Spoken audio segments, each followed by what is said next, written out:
Salve, querido primo distante, tudo tranquilo?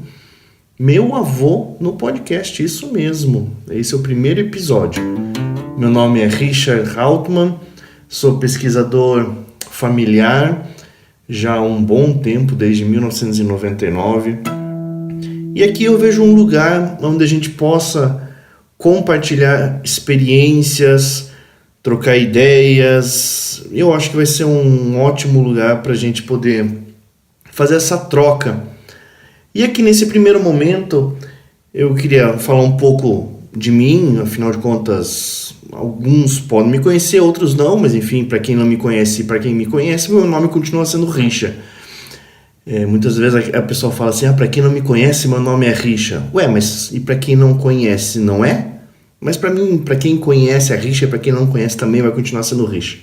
Para alguns, inclusive, deve ser até Christian, porque às vezes eu falo, como é o teu nome? É Richa. Christian? Deve ser Christian. Então, para alguns também, Christian. Até criei um perfil esses tempos no Netflix, eu botei lá Christian, porque deve ser um codinome que eu tenho, que eu não sei, mas enfim, algumas pessoas me chamam assim e vai ser assim. Eu nasci em 1985, há muito tempo atrás, onde Dire Straits lançava um CD muito importante, Brother in Arms, onde acontecia o Rock in Rio, aqui no Brasil, um ano fantástico esse. E eu nasci nesse ano também, né? Tem toda a história do podcast do Pico dos Marins, lá do Escoteiro, foi em 1985, para quem escuta podcasts desse tipo, que também tá lá o Ivan Mizanzuki, ouçam que vale a pena. Pois então, eu nasci em 22 de maio de 1985.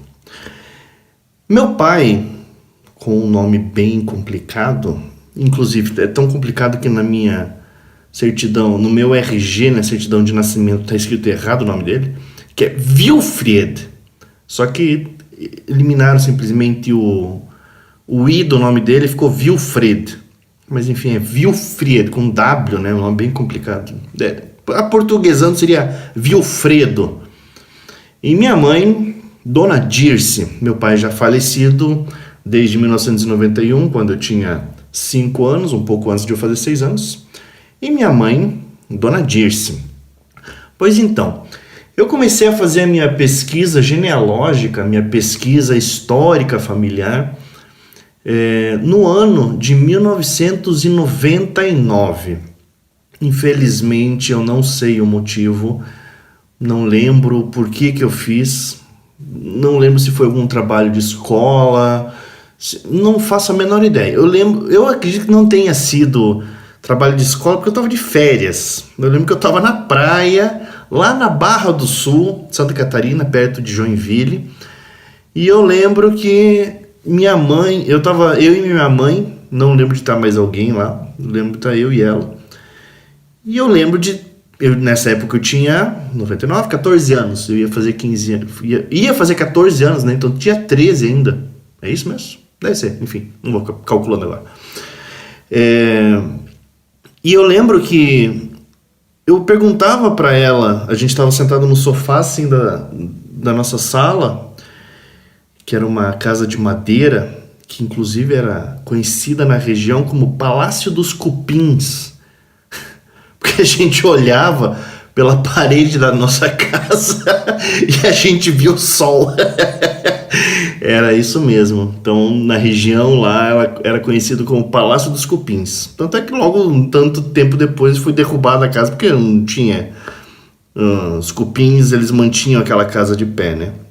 Enfim, a gente estava ali sentado no sofá da sala, tentando observar o sol nem pela janela, né? Pela parede. E aí eu lembro que eu comecei a perguntar para ela sobre os parentes dela. Por isso que eu falo que eu acho que não era um trabalho de escola. Mas eu comecei a perguntar para ela, como que é o nome do teu pai? Como que é o nome da tua mãe? Porque eu não lembro de saber isso antes. Algumas informações, a maioria dessas informações eu não sabia, porque minha mãe também não tem esse contato, ou não tinha já naquela época um contato tão próximo assim com os demais familiares, assim, né? Tios. Minha mãe não tem irmãos nem irmãs, então filha única. Então acabava que não tinha. Eu lembro que acho que só tinha um tio dela, que até naquela época ainda era vivo. Posso estar enganado, mas na minha cabeça é isso. E eu não lembro de visitar eles ou visitar os primos, nada. Então eu não tinha essa proximidade com a família da minha mãe. E eu perguntava para ela esses aspectos dos tios, quem eram.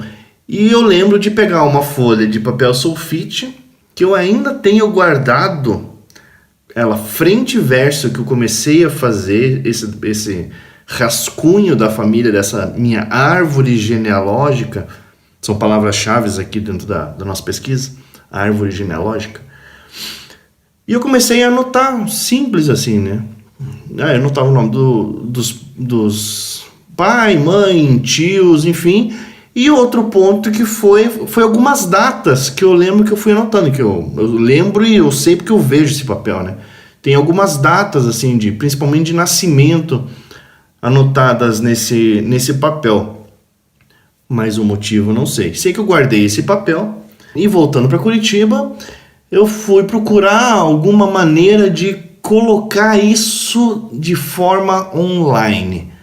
Então pensa, 1999, eu recém utilizava, que eu me lembre, o Google, porque eu conheci o Google quando eu estava na 7ª série. 7ª série foi em 1998 que eu estava. Então, ou seja, essa loucura tecnológica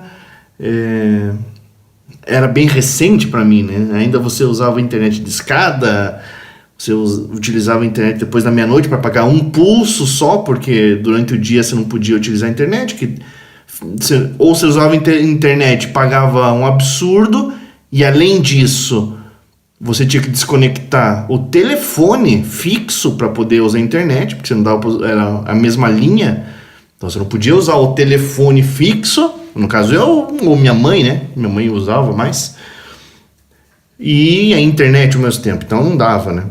Só que nesse período eu estudava de manhã e eu ia muito de tarde para a escola. Eu morava na mesma rua, uma rua sem saída, onde no final da rua ficava o colégio onde eu estudava. E aí justamente eu ia de tarde lá e ficava usando a internet da escola durante o período da tarde. Então eu fazia muita coisa. Inclusive foi aí que eu comecei a montar de forma online a minha árvore genealógica, colocar os dados que minha mãe tinha, que minha mãe tinha falado para mim, e eu comecei a colocar lá. E a maneira a plataforma, a maneira que eu utilizei naquela época foi uma plataforma chamada geni.com, simples. Por que eu não usei um Family Search, um Ancestry, um MyHeritage naquela época? Porque eu acho que eu devo ter colocado lá numa pesquisa no Google e deve ter sido o primeiro que apareceu para mim. Eu também não tenho essa memória de por que eu usei o Geni, que é uma plataforma que eu gosto, e até hoje eu utilizo ela, minha principal árvore genealógica tá lá, né? Nos outros são derivações, assim, né, que não estão atualizadas. Mas no Geni ele está atualizado de forma online. Depois, em outros momentos para frente, eu explico sobre essa história de vamos manter a nossa árvore online, vamos manter a nossa árvore offline, enfim, são formas diferentes de pesquisa. O que eu fiz então foi colocar a minha árvore nesse geni.com e fui adicionando as pessoas que eu tinha naquela árvore. E foi isso. Então, nesse período, eu não tinha experiência alguma nisso. Eu fiz isso, sei lá por que motivo, acho que eu gostei de começar a fazer, mas ficou meio que parado. Eu não mexi mais nisso, ou se eu mexia muito pouco, também não tenho essa memória. Eu sei que foi, acho que uns 5 anos depois, ali por 2004 talvez, que aí realmente eu comecei a utilizar mais. Então eu começo a minha árvore em 99, mas somente em 2004, 2005, que aí eu realmente começo uma pesquisa de forma bem iniciante, bem tosca, vamos dizer assim, da árvore de qualquer maneira, porque eu não tinha roteiro, eu não tinha nada que eu pudesse seguir naquela época. Quer dizer, existiam outras fontes de pesquisa, podia achar algum livro, mas nem pensei nisso. Também não era uma coisa tão, nossa, vamos pesquisar sobre genealogia. Hoje você entra no YouTube da vida, você encontra alguns canais até de genealogia. Mas quando eu, por exemplo, comecei o canal em 2017, o meu canal lá, o Genealogic, eu lembro que, nossa, era muito pouco, acho que tinha algum canal ou outro perdido, mas não eram canais relacionados à genealogia. Eram canais de alguma coisa aleatória que tinha algum vídeo sobre genealogia, não tinha um canal sobre o tema genealogia específico. Não, com certeza não tinha isso. Em português eu digo, né? Em inglês já tinham vários. O fato então eu comecei a colocar os dados, fui pesquisando, aleatório, cometendo diversos erros, fazendo pesquisa errada, indo por linhas erradas, colocando pessoas na minha árvore que não eram meus parentes, e só depois eu fui descobrir isso. Daí tive que apagar um tanto da árvore porque eu tinha feito o caminho errado. Enfim, a ideia é isso, é justamente compartilhar esses erros que eu tive durante a minha pesquisa, compartilhar o que deu muito certo, compartilhar inovações dentro da pesquisa, métodos de pesquisa, metodologias de pesquisa, e que a gente possa se aprofundar nisso, que eu acho que é muito importante para a gente não ficar cometendo erros dentro da pesquisa, colocando achismos dentro da pesquisa. Isso é extremamente importante. Eu acho que a pesquisa ela tem que ser extremamente séria. Afinal de contas, é uma pesquisa, como qualquer outra pesquisa. Se você vai fazer uma pesquisa sobre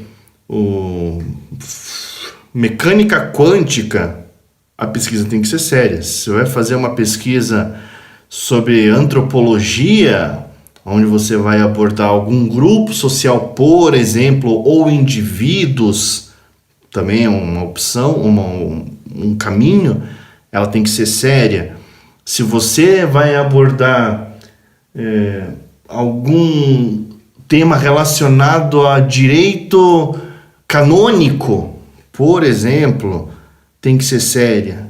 E por que a pesquisa familiar, a pesquisa histórica das nossas famílias, a nossa genealogia, pode ser feita de qualquer maneira?